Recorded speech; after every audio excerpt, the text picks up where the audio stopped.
ये जो मैं आपको दिखा रही हूँ, ये वो भूस्खलन है जो पिछले साल अक्टूबर 2021 की आपदा के ड्यूरेशन में हुआ था।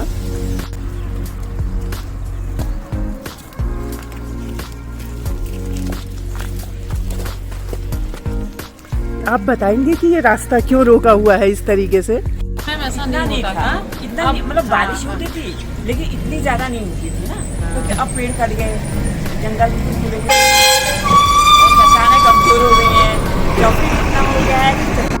एक बार तो मैं जंगल से आ रही थी, दिन का 1 बजे, घास था मेरे सर पे, मेरा डॉग भी था मेरे साथ, तो तेंदुआ देखा मैंने रात।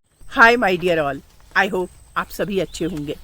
जी हाँ, मैं उत्तराखंड की बात कर रही हूँ।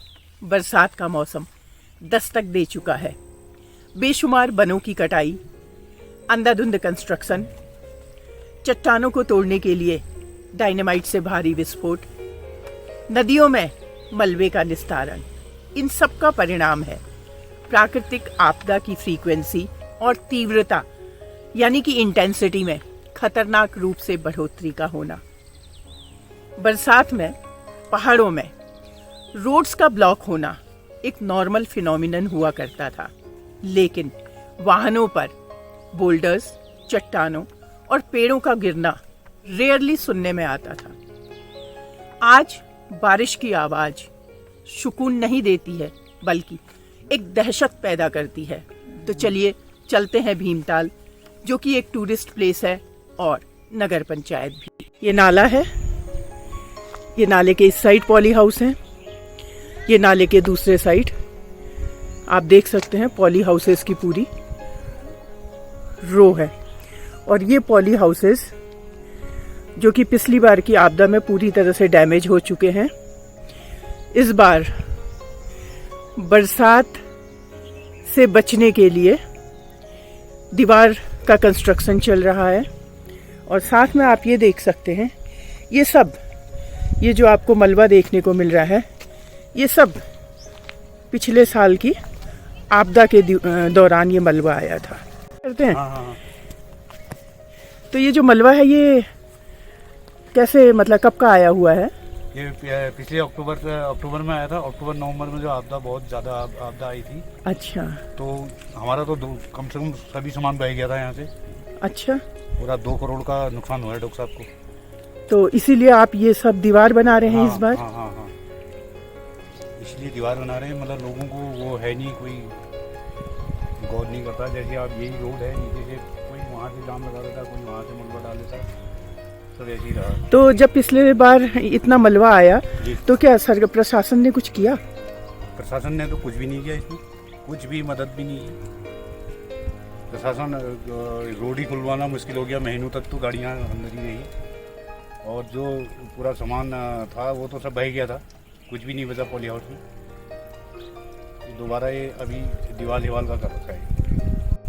अब मैं जो आपको दिखाना चाह रही हूँ वो ये है कि अभी बरसात शुरू ही हुई है कि पानी के बहाव के साथ जो मलबा आया है, वो सामने जो आपको रेजिडेंशियल कॉलोनी दिख रही है, मलबा उनके घरों में घुसने लगा। तो उन्होंने इस तरह से उस रोड को ही ब्लॉक कर दिया है ताकि वो अपने घरों में सुरक्षित रह सके। और जो ये रोड है, ये रोड हल्द्वानी बाईपास रोड है और आप देख सकते हैं कि इस पर हैवी ट्रैफिक भी चलता है।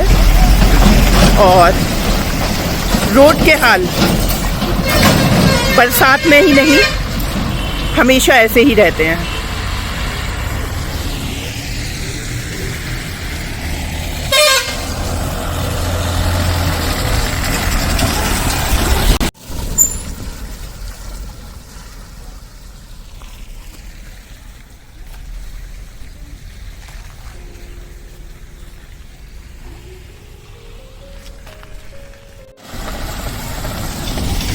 इस रोड से कुछ ही मीटर दूरी पर विकास भवन है और दूसरी साइड डाउन में ब्लॉक ऑफिस है।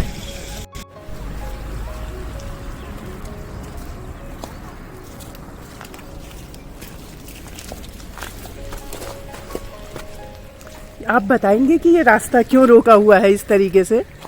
ये बाढ़ क्लियर हो गया है ना, इधर से नाला आ जाता है बड़ा, तो इधर दुकानों में चले जाता है। तो क्या ये इसी साल ऐसा हो रहा है या हमेशा हर बरसात में हर साल हो ही जाता है, हो ही जाता है? तो आप हर बार इसको ऐसे ही रोक देते हैं? हाँ रोक देते हैं। तो प्रशासन कुछ नहीं करती है इसके लिए नहीं, क्या? अब ये रास्ता तो इसका विकल्प तो है ही नहीं, यहाँ निकलने का विकल्प है इसका। अच्छा यहाँ से वो बड़ी रोड है ना, अच्छा चौड़ी अच्छा, रोड हाँ है, हाँ हाँ हाँ, वहाँ से निकलने का विकल्प है, अच्छा। जो बाईपास वाला है। तो लेकिन जब ये मतलब अदरवाइज क्या होता है कि ये मलबा आपके घरों को और दुकानों को आ दुकानों को जाता है? चले जाता है। अच्छा अच्छा वो ज्यादा मात्रा में पानी चले जाता है, अच्छा अच्छा बरसात खत्म होते ही मैं इसको ठीक कर देता हूँ। अच्छा। प्रकृति से हम इस कदर छेड़छाड़ कर चुके हैं कि इसके मूड का पता लगाने में साइंस भी फेल हो चुकी है। पहाड़ों के रेफरेंस में जल, जंगल और जमीन के बारे में अक्सर बातें की जाती हैं। आप केवल जंगलों को बचाइए, जल और जमीन अपने आप बचे रहेंगे। बड़े बड़े hydro projects, all weather road, mining जैसी परियोजनाएं संवेदनशील पहाड़ों के लिए नहीं बनी हैं। मैं आप लोगों के पीछे पीछे चल रही थी, मैंने आपकी बातों को सुना, तो मैंने सोचा कि मैं क्यों ना आपसे पूछ लूं। तो आप मुझे ये बताइए कि क्या जिस तरह से रोज न्यूज़ में यहाँ की घटनाओं की आ रही है कि यहाँ लैंडस्लाइड हो गया, यहाँ बस के ऊपर पत्थर गिर गया, बोल्डर्स गिर रहे हैं, तो क्या ऐसे पहले भी सुनाई देता था? पहले तो मैम ऐसा नहीं होता था, इतना मतलब बारिश होती थी लेकिन इतनी ज्यादा नहीं होती थी ना, क्योंकि अब पेड़ कट गए, जंगल खुले गए और चट्टानें कमजोर हो गई हैं, जॉफी इतना हो गया है कि चट्टानों में जरा भी अच्छा जोर से बोलिएगा। जरा भी बारिश का ज्यादा कहर आता है तो वो चट्टानें नीचे गिर जाती हैं, पेड़ उगे नहीं। ये कि कुल मिला के चट्टान गिरने का मतलब कारण ये है कि पेड़ जो कट गए, पेड़ कट गए हैं, बिल्डिंगें खड़ी हो गई हैं, जहाँ तहाँ मकान बन गए हैं, तो उस पेड़ उस वजह से ये जो है जो बाढ़ आ रही है तो ढीली हो गई ना, जमीन ढीली हो गई तो वो अपने वो रुक नहीं पा रहा उससे, तो इसलिए ये सबसे ये हादसे जो हो रहे हैं इसलिए हो रहे हैं। बारिश तो पहले भी होती थी पर ऐसा नहीं होता था। क्या आप लोग इस बात से सहमत होंगे कि कहीं ना कहीं हम लोग इसके लिए रेस्पॉन्सिबल हैं, क्योंकि हम लोग अपनी जमीनों को बाहर वाले को बेच रहे हैं? बिल्कुल है, हम कर रहे हैं, हम अपनी जो हमारी जमीन है हम उसको बेच करके दूसरे के हवाले कर रहे हैं, वो वहाँ पर काट करके अपने मकान खड़े कर दे रहे हैं। उस वजह से जो उनकी जो पेड़ की जड़ें हैं वो सब ढीली पड़ जा रही हैं, वो चट्टानें फिर गिर रही हैं। आज तक तो कभी ऐसा नहीं होता था, अब ज्यादा होने लगी। हम अपनी फैसिलिटी की वजह से ये सारी चीज़ें बना रहे हैं, कि ये मकान बनाना, ये सब चीज़ें, लेकिन ये सब चीज़ें फैसिलिटी की वजह से हमें फैसिलिटी सारी मिल रही है, सारी प्रोवाइड हो रही है, पर ये है कि पेड़ काटने से हमें काटती चीज़ें नुकसान भी हो रही है। तो पेड़ काटना मेरे लिए तो बहुत ही गलत है, तो ये हम सब लोगों की वजह से ही हो रहा है। कहीं ना कहीं एक सख्त भू कानून की जरूरत है। किसी को पेड़ काट करके नुकसान भी है और किसी को पेड़ काटने से उनको लिए ये है कि फायदा ये है कि उनको वहाँ पर उनको जगह मिल जा रही है, उनको वहाँ पर अपनी जो है आजकल जो मकान जो रहने के लिए मिल जा रहे हैं, अपना बिजनेस कर रहे हैं, क्योंकि नौकरियां भी सब खत्म हो गई हैं, कहीं किसी को जॉब नहीं मिल पा रही है, तो उससे बेचारे परेशान होके अब जो भी है फिर अपना ये चीज कर रहे हैं। ये जो मैं आपको दिखा रही हूँ ये वो भूस्खलन है जो पिछले साल अक्टूबर 2021 की आपदा के ड्यूरेशन में हुआ था, और जहाँ पर मैं खड़ी हूँ वो एक तिराहा है।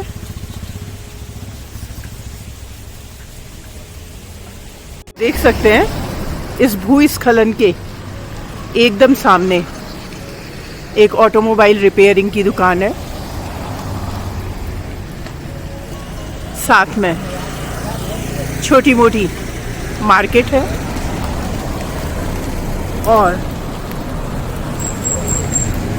ये जो आपको नीचे को जाता हुआ रास्ता दिख रहा है वो भीमताल को हल्द्वानी से जोड़ता है, और साथ में जो ये ऊपर को रास्ता दिख रहा है आपको, ये आपका धारी block, Ramgarh block, Pithoragarh district और चंपावत डिस्ट्रिक्ट को जोड़ता है। और इसके साथ ही यहाँ पर जो स्थानीय लोग हैं वो बस, प्राइवेट टैक्सी लेने के लिए इंतजार भी करते हैं।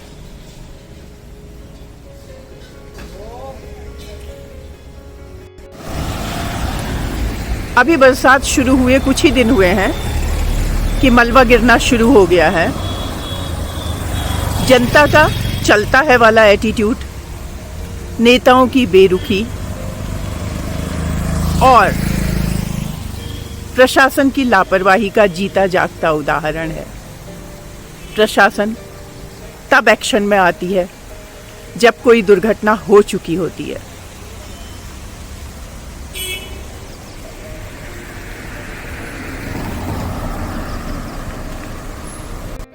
पहाड़ की जिंदगी कठिन जरूर थी, लेकिन यहाँ का निवासी भय में नहीं जीता था। और आज शाम होते ही जंगली जानवरों के भय से घर के अंदर अपने आप को कैद कर लेता है। और यहाँ तक कि अब तो घर के अंदर भी अपने आप को सुरक्षित महसूस नहीं करता है।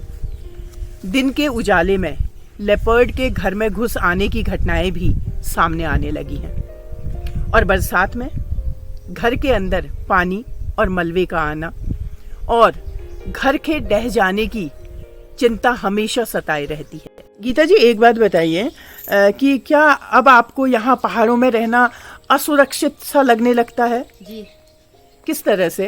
ये बारिश की वजह से। अब तो ज़्यादातर बारिश होने लगी हैं। पहले तो ऐसा नहीं होता था, बारिश होती थी। हमारे सास लोग भी कहते थे कि हम जब से हमारी उम्र इतनी हो गई है, हमने कभी इतना वो नहीं देखा, जैसे बारिश से नुकसान होते हुए नहीं देखा। कहीं से भी गधेरा आ जाता है, कहीं से भी पानी आता है, भूस्खलन हो जाता है। तो अभी पिछले साल 18 अक्टूबर की बात ले लीजिए, तो इतनी ज़्यादा पानी बरसा कि बाढ़ आ गई, ज़मीन बह गई, लोगों के मकान बह गए, जानवर दब गए।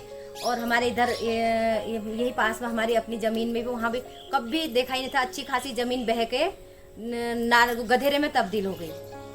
और उसके बाद अभी पिछले हफ्ते 8-10 दिन की बात है, अचानक से बरसात शुरू ही नहीं हुई है जैसे ही, तो अचानक से इतनी बारिश आई कि वही 18 अक्टूबर वाला सीन दोबारा रिपीट हो गया। एक बार तो मैं जंगल से आ रही थी, दिन का 1 बजे, घास था मेरे सर पे, मेरा डॉग भी था मेरे साथ। तो तेंदुआ देखा मैंने रास्ते पे ही, कहीं दूर भी नहीं। तो मैं गट्ठा सर पे था, मैंने ऐसे नज़र गई, मेरे वहाँ 5 फीट की दूराई में होगा ज़्यादा से ज़्यादा। तो मैं अपने कुत्ते को बचाने के चक्कर में मैंने उसको घर का कहा, उसके लिए उसने देखा तो मेरा आगे तेंदुआ खड़ा था। मैंने कितना हटट करा, वो भागा नहीं, थोड़ा सा रास्ते से किनारे हुआ तो मैं आ गई। फिर दोबारा से अपनी गाय लेने गई तो वो मेरी गाय भी घर आने के लिए तैयार नहीं थी, क्योंकि उसकी स्मेल आई होगी। और परसों ही 3 तारीख की बात है, 3 जुलाई की, उस दिन के 3 बजे हमारे घर के पीछे, मेरी गौशाला के पीछे, मेरे छोटे वाले कुत्ते को बाघ उठा के ले गया 3 बजे दिन के 3 बजे। बुनियादी पर्यावरण संरक्षण के पैरामीटर्स की पूरी तरह से अवहेलना की जा रही है। प्रधानमंत्री ग्लासगो में घोषणा करते हैं कि भारत पर्यावरण मानदंडों की सुरक्षा के लिए प्रतिबद्ध है, जबकि राज्य सरकार नियम पुस्तिका में बनाए गए आदेशों का उल्लंघन कर रही है। इसका जीता जागता उदाहरण है 12,000 करोड़ की लागत से बनने वाली 890 किलोमीटर लंबी ऑल वेदर रोड। 100 किलोमीटर से लंबी परियोजना के लिए EIA यानी कि इन्वायरमेंटल इम्पैक्ट असेसमेंट जरूरी होता है। 890 किलोमीटर की परियोजना को EIA से बचाने के लिए 53 अलग अलग सिविल प्रोजेक्ट्स में बांटा गया, ताकि EIA को बाईपास किया जा सके। और इस तरह से विशेषज्ञों की चेतावनी और पर्यावरणविदों के विरोध के बावजूद भी ऑल वेदर रोड को ग्रीन सिग्नल मिल जाता है। पर्यावरण बचेगा तो ही जीवन बचेगा। प्रकृति की चेतावनी को पहचानिए, वरना विनाश निश्चित है। Thank you for watching the video. फिर मिलती हूँ एक नई सोच, नई खोज के साथ आपके अपने ही YouTube channel Manjusha an influencer में। Stay blessed, stay positive.